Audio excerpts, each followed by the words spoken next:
Hi, everybody. Thank you so much for tuning in. This is the Q&A for Privilege, the pilot that you've just seen. We are welcomed here by Aaron Lucas, our director, Hugo Kerner, our executive producer, and Simone LaMartina, creator and actor and executive producer. Thank you guys so much for joining us. Thanks for having us. Thank you. Well, Privilege is hilarious. Let's get that off the table. I think that, you won me over at the "don't do that, you're not Fleabag" line. I was like, done. I want to see all of this and more. It was hysterical. So I just want to know, where did the idea come from? What was the genesis of this project? So I went to law school and I just I met a lot of really interesting people, but the funny thing about it is like everybody was really different, but they all sort of had this underlying desperation for success, which I guess in this industry we've got it as well. But I just thought that would be really interesting to and really funny to create a sitcom about these people who take themselves so seriously. And I'd been writing a lot of sketch through uni. So me and my friend, we just sort of, started developing the idea, and then I came to him with a script, and then he sort of helped me punch it up. And yeah, it's come a long way since then, but yeah, that's basically where it started. When did you shoot it? November last year. Okay. So we got really lucky. There was like a 2-week gap where COVID was pretty much under control. Like we didn't have any cases in Australia. Yeah. We still were wearing masks and everything on set, but yeah, we used that window and just got really lucky with the timing. Not to name names, but are some of the characters based on people that you encountered at law school? People's essences are there and exaggerated, but none of the characters are like, my friends weren't that crazy. Okay. And Hugo and Aaron, when did you guys join the process? Simone came to me with the initial sort of idea, like an earlier script, and I think pretty early on I spoke to Hugo.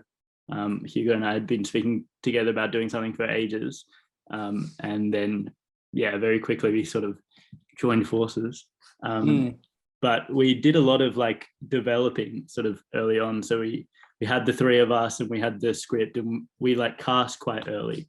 Mm-hmm. And I think that that sort of got things really moving and sort of changed. That was the start of last year, or something like that. And that felt like that moved things along really quickly, and we started building these people around the cast members that we got involved. And that was also a lot through Hugo and Hugo's connections with a lot of those cast members as well.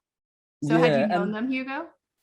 Yeah, for the most part, a lot of them. And then we were also lucky to be in contact with a wonderful casting director in Sydney who helped us out a lot.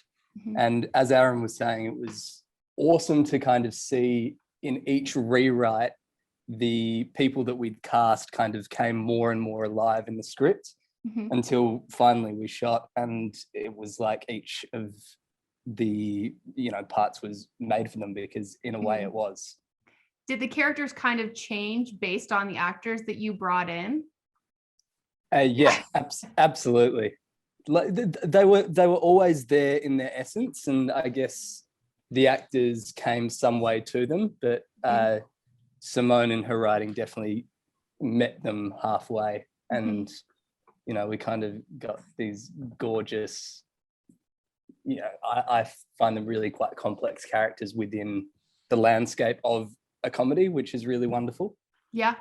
There was also a lot of early on, there was a lot of it's really funny when that guy does that thing, for example, Saxon, who plays Gordon, for some reason he was just brought this real innocence to it, and it just started. Yeah, no, it was kind of unexpected, and then it was kind of just let's put it more in that direction. And I think that happened a lot with different people. It was oh, that guy's so funny when he's in that situation or that, and then they were just kind of pushed in that way. And Gordon in the pilot has ended up so really innocent and really funny as well, I think, and it's really been catered to Saxon, who plays him, I think. I love how everybody has the same goal. Everybody's trying to get that clerkship. But I mean, you got Daisy who's like dancing around on absinthe, and then your character Simone is like, which Kardashian, and trying to break in and change your code. I mean, that cracked me up. The Dua Lipa line. I was just like, I think you've just got such. It's very quick wit and great like one-liners over and over, like to the point where you want to watch it again because you miss them so many times. Oh, thanks.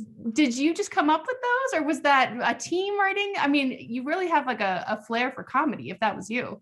Oh, thank you. That's really nice. No, I actually didn't realize that I could write comedy until I started working on this project. Like I hadn't really tried it before. I'd done a bit of sketch with through my uni. And that was, I guess, really good training because it kind of just got rid of like any ego attached. And it's like, you just have to write a bunch of terrible stuff. So like that was developed over a long time. And Tom, the other writer, was so funny as well. So it was definitely like a team effort between us, but we wrote a lot of crap first to get it to that point where then we had some good stuff. So yeah.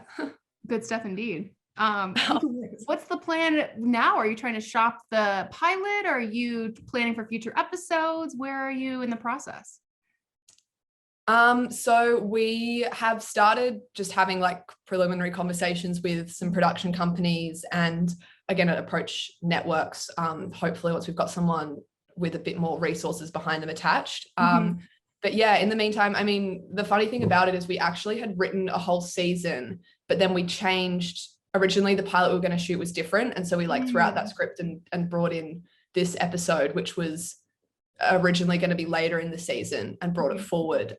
So now I'd have to rewrite the whole season. But yeah, I think we'd also want to make some changes to the pilot now. So we'd probably reshoot it, I would imagine. Yeah. And I feel that we're also really wanting to explore markets outside of Australia. You know, we feel a hunger for some good old Aussie, slightly absurdist comedy. And, you know, in the last years that were with, you know, COVID and everything going on in the world, I feel like it's really overdue for some comedy programming back in the market, because as wonderful as all the phenomenal drama that's coming out is, I feel that the world just needs a bit of a laugh. Yeah. Just want to make people happy, and we just need to get it out there so that we can hopefully do that. That's right. And you'll see there is so much Australian content in the festival this year. I think we're breaking records. I swear. Every time something came in, I was like, of course it's good and it's Australian, because you guys were using COVID to the best of your abilities. I don't know what was in the water over there, but it's fascinating to see a lot of productions going over there now. I know Marvel's bringing a bunch of movies. It seems like Australia is the new place to go for production. So I hope that just kind of lifts all the projects and gives you guys some more attention. I mean, it's SeriesFest. We'll give you more attention as well. Exactly.